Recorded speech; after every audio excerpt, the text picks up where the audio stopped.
Bismillahirrahmanirrahim. Assalamualaikum warahmatullahi wabarakatuh. Welcome back again in my YouTube channel Adam Farisal. Oke, saat ini kita akan membahas yang namanya aspek hukum atau faktor hukum, politik, dan juga ekonomi dan kaitannya terhadap bisnis internasional. Nah, kita bahas satu persatu ya. Jadi ini sesuatu yang menarik yang harus dibahas lebih dalam lagi. Sebetulnya topiknya atau bahasanya sangat luas sekali gitu ya. Jadi tidak hanya sempit ya, artinya gini, artinya ketika kita ngebahas satu politik, hukum, dan ekonomi berarti banyak sekali definisi harus Anda pahami. Nah, saat ini video ini hanya menjelaskan secara singkat saja, menjelaskan secara kulitnya saja gitu ya. Semoga nanti Anda bisa memicu Anda untuk bisa mempelajari lagi tentang faktor politik, hukum, ekonomi gitu ya. Baik, pertama-tama tentang faktor politik dulu. Ya, politik adalah suatu paham gitu ya. Kalau kita lihat politik itu satu sistem pemerintahan di suatu negara yang dapat dinilai dari dua dimensi.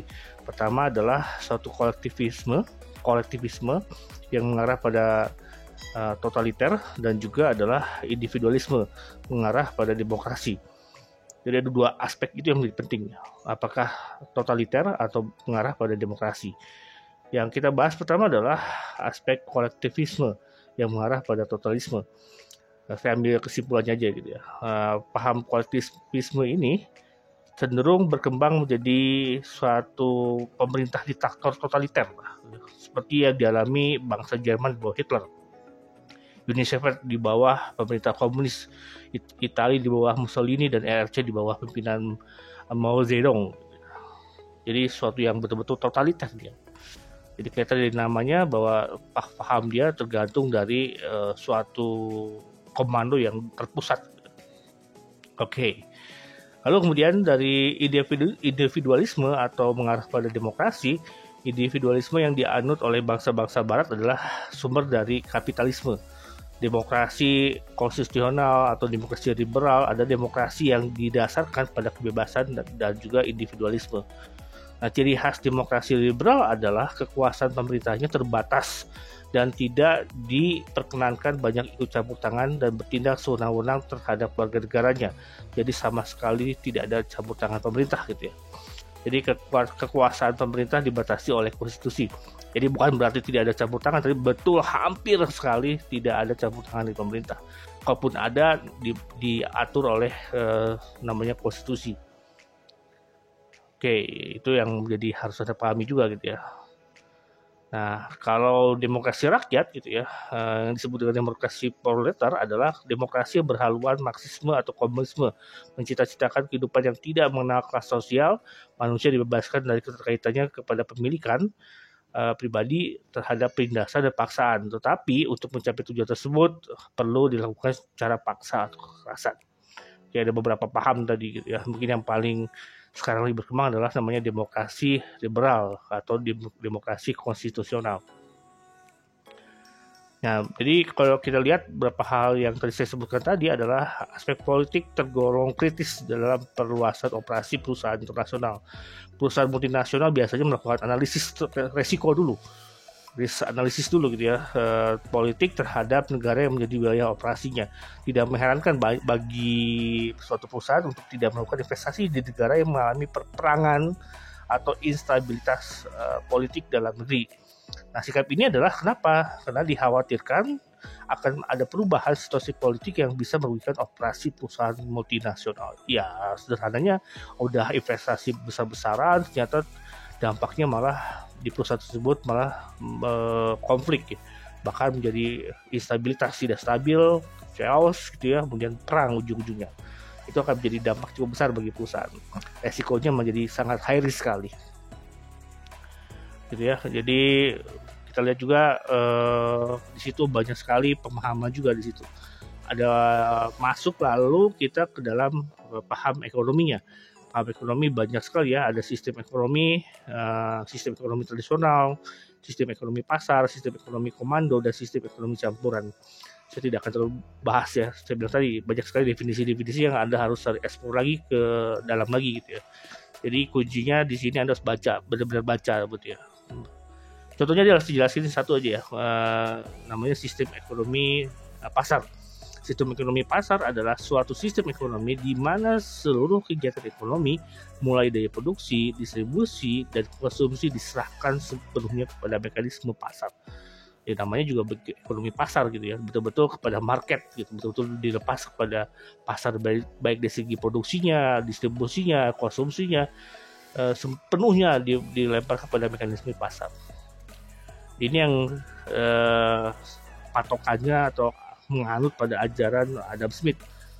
Dalam bukunya itu kalau nggak salah itu An Inquiry into the Nature and Cause of the Wealth of Nation. Ciri-cirinya apa dalam sistem ekonomi pasar? Seperti berikut ini ya saya sampaikan. Baik, pertama adalah sistem setiap orang bebas memiliki barang termasuk barang modal, kapital. Ya, jadi bebas, semuanya orang bisa memiliki itu.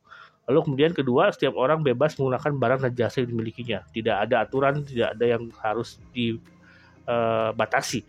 Lalu kemudian aktivitas ekonomi ditujukan untuk memperoleh laba. Semua aktivitas ekonomi dilaksanakan oleh masyarakat dan pemerintah tidak melakukan intervensi dalam pasar. Kemudian persaingan dilakukan secara bebas.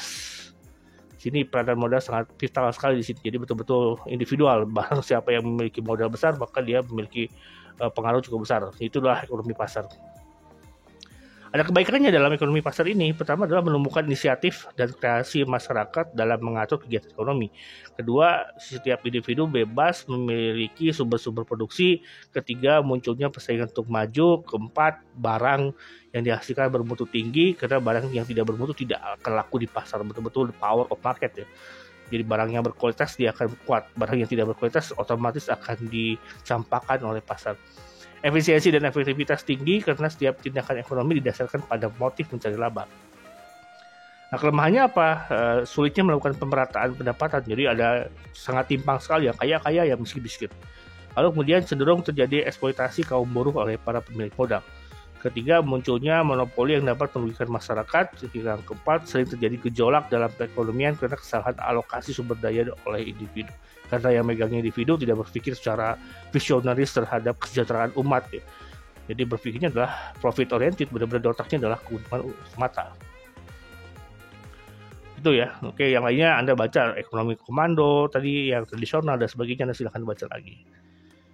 Bahkan campuran pun Anda bacalah. Karena di campuran itu sangat ada mix antara terpusat gitu ya, antara individu dan sebagainya. Yang kita banyak yang kita percaya adalah ekonomi campuran ya untuk yang di Indonesia ya.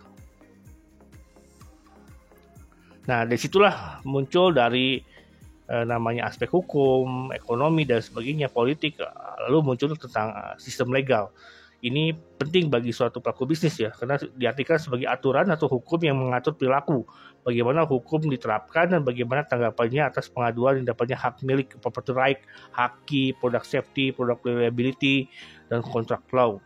Itu dampaknya sebetulnya gitu ya. Karena nanti tanpa ada hukum ini ya jadi suatu resiko besar bagi perusahaan. Dia masuk ke suatu negara yang tanpa ada aturan, tiba-tiba ya di copy paste, dicuri gitu ya, tiba-tiba ya akhirnya dia akan dirugikan.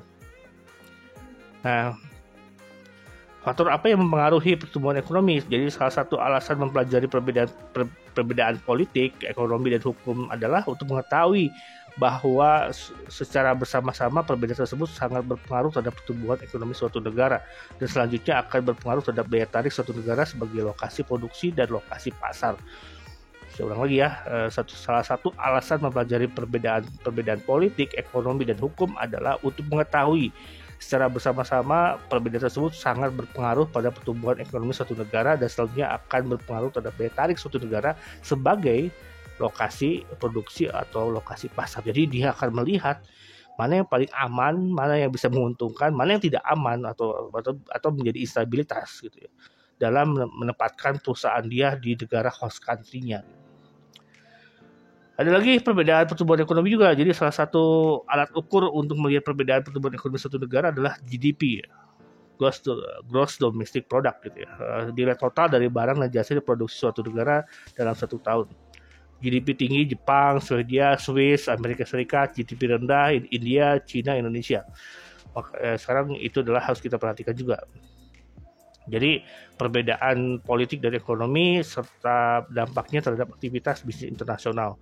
Bisnis internasional lebih kompleks daripada bisnis domestik karena perbedaan karakteristik antar negara. Setiap negara memiliki sistem politik, hukum, dan ekonomi yang berbeda-beda.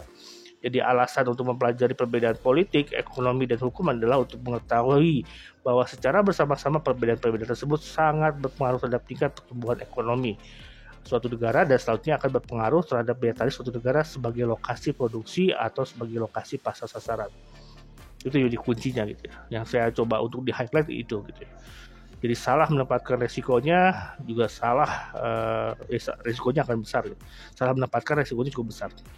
Sistem politik, sistem pemerintahan, sistem politik yang dianut suatu negara itu yang harus dilihat ya. Sistem politiknya karena itu dianut oleh suatu negara, sistem pemerintah yang dianut oleh negara.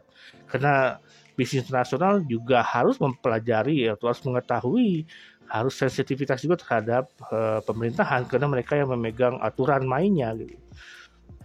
Kita the role of play-nya adalah pemerintahan, kita juga harus bisa beradaptasi dengan mereka juga. Ya, jadi banyak sekali ada sistem kolektivisme, sosialisme, individualisme, demokrasi yang masing-masing memiliki karakteristik dan konsekuensi seperti apa. Ekonomi ada pasar, komando, campuran, dan sebagainya. Hukum ada property right, hak milik pribadi, ada property haki, ada product safety, liabilities product, contract law. Ini sering berpengaruh gitu ya. Kasus-kasus yang sederhana adalah misalkan antara kemarin yang saya sebutkan di video pertama ya tentang bisnis internasional, bisa lihat lagi, cek lagi di video saya. Di antara Samsung versus dengan iPhone ya. Dia ketika ada suatu kesamaan dia akan mengklaim ini adalah hak cipta dari suatu produk sampai ke masuk ke ranah hukum. Nanti siapa yang memenangkan, nanti siapa yang mengklaim, siapa yang menangkan itu menjadi keutamaan dari hasil dari hukum tersebut gitu ya. Karena suatu perusahaan akan bisa mempertahankan gitu akan suatu produknya di bisnis yang lebih luas lagi ke internasional ya, gitu. Oke, itu aja yang bisa saya sampaikan singkat ya karena tapi isinya juga harus padat gitu ya. Jadi isinya sangat padat itu apa? Anda jangan sampai tidak baca buku, tidak sampai baca literatur lagi gitu ya. Cari perbedaannya lagi. Kalau saya ungkapkan di sini mungkin panjang sekali, ada mata kuliah politik, juga ada mata kuliah ekonomi dan sebagainya. Jadi saya hanya mengantarkan aja, semoga apa yang saya antarkan ini bisa menjadi memicu Anda untuk belajar lebih maksimal lagi, tetap semangat gitu ya. Baik, itu aja bisa saya sampaikan. Terima kasih. Sekali lagi saya mohon maaf kalau videonya receh, videonya sederhana, tidak begitu kompatibel Anda untuk belajar, tapi setidaknya bisa memancing Anda untuk banyak belajar atau bisa juga membantu interaksi saya dengan Anda selama kuliah online ini. Baik, terima kasih. Sekali lagi, Assalamualaikum.